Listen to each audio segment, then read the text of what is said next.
Olá, meu nome é Joyce, tenho 31 anos, sou do Ministério de Jovens aqui da PIBRE. Este mês, os jovens estão lendo os Evangelhos, Mateus, Marcos, Lucas e João. Hoje é dia 12 de agosto e eu vou ler com vocês Marcos 7, 8 e 9.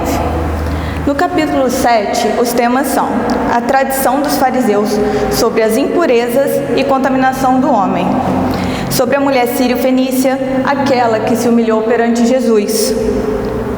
E ele disse que não era certo tirar o pão dos filhos e dar aos cachorrinhos. E ela respondeu dizendo que até os cachorrinhos comem as migalhas que caem da mesa do seu senhor. A humildade dela foi tão grande que Jesus concedeu a bênção. No capítulo 8, temos o milagre de Jesus ao alimentar 4.000 homens, a recusa em dar aos fariseus um sinal do céu, a advertência aos discípulos sobre o fermento dos fariseus e de Herodes, a cura do cego de Betsaida. E nesse capítulo também, Pedro é repreendido por Jesus por suas palavras. E mais tarde, Jesus ensina sobre o caminho da cruz. Aí Jesus chamou a multidão e os discípulos e disse: se alguém quer ser meu seguidor, que esqueça os seus próprios interesses, esteja pronto para morrer como eu vou morrer e me acompanhe. Pois quem põe os seus próprios interesses em primeiro lugar nunca terá a vida verdadeira. Mas quem esquece a si mesmo por minha causa e por causa do Evangelho terá a vida verdadeira. O que adianta alguém ganhar o mundo inteiro, mas perder a vida verdadeira? Isso está em Marcos 8, 34, 35 e 36. Isso quer dizer que para seguir a Cristo, a gente tem que deixar o nosso eu. Nós temos que deixar o nosso espírito falar mais alto, não a nossa carne. Muitas vezes a gente deixa de ler a palavra, a gente deixa de orar por causa daquelas outras coisas que nos parecem mais interessantes. Ver um filme, ver uma série, jogar bola, encontrar os amigos. Não que isso seja errado, absolutamente. Mas muitas vezes a gente deixa isso como prioridade na nossa vida. E na verdade a gente tem que buscar o Senhor em primeiro lugar, assim como diz o outro versículo: buscar primeiro o reino de Deus e a sua justiça, e as outras coisas vos serão acrescentadas. Então é isso que ele quis dizer nesse versículo, que nós temos que deixar as coisas do mundo para ganhar as coisas de Deus. Já no capítulo 9, podemos aprender sobre a transfiguração de Jesus, que aconteceu no alto do monte. Nesse episódio, nesse capítulo, a gente vê que Jesus leva Pedro, Tiago e João ao monte com ele, e lá a aparência de Jesus se transforma e apareceram Moisés e Elias junto dele. A transfiguração foi a demonstração da glória de Deus.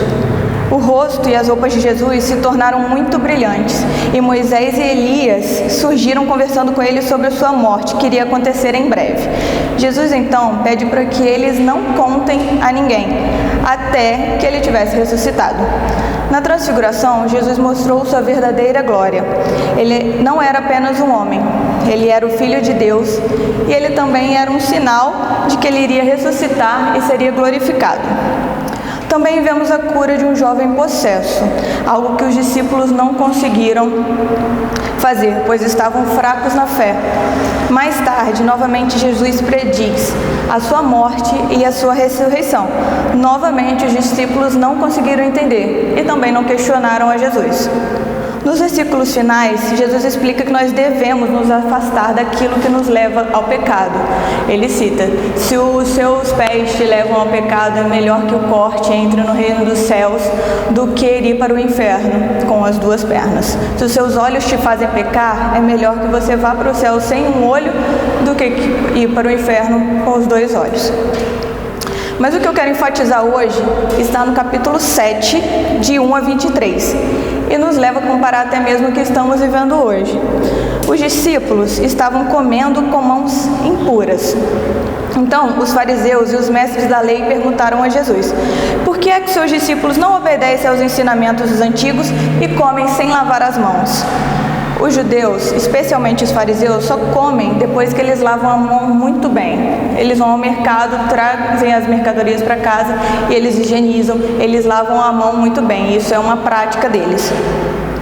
E, assim, basicamente tudo que fomos instruídos a fazer, não é mesmo? Nos dias atuais. Então, por que os fariseus foram chamados de hipócritas por Jesus? Isso se deve ao fato de que eles existiam para preservar as leis de Deus. E no seu zelo a fazer isso, criavam várias tradições baseadas em suas próprias interpretações. Essas tradições, muitas vezes, eram colocadas acima das Escrituras. E aí, eles seguiam seus próprios ensinamentos. E essas tradições muitas vezes eram colocadas acima das Escrituras quando havia discordância entre elas. Ou seja, se as Escrituras dissessem uma coisa, os fariseus com seus próprios ensinamentos entendessem outras, isso ficava acima das Escrituras. Então, nesse caso, Jesus disse que com a boca eles diziam que amavam Jesus, mas o coração deles estava bem longe, e que eles sempre davam um jeito de pôr de lado os mandamentos de Deus e seguirem seus próprios ensinamentos. E Jesus seguiu ensinando sobre a impureza. Tudo que vem de fora, ou seja, o que a pessoa come, não faz com que ela fique impura, e sim o que sai do coração.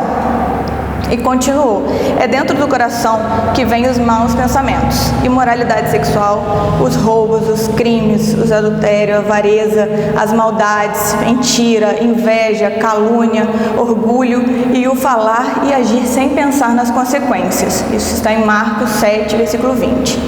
O que podemos tirar de ensinamento disso? É que a gente tem que ter equilíbrio em tudo na nossa vida.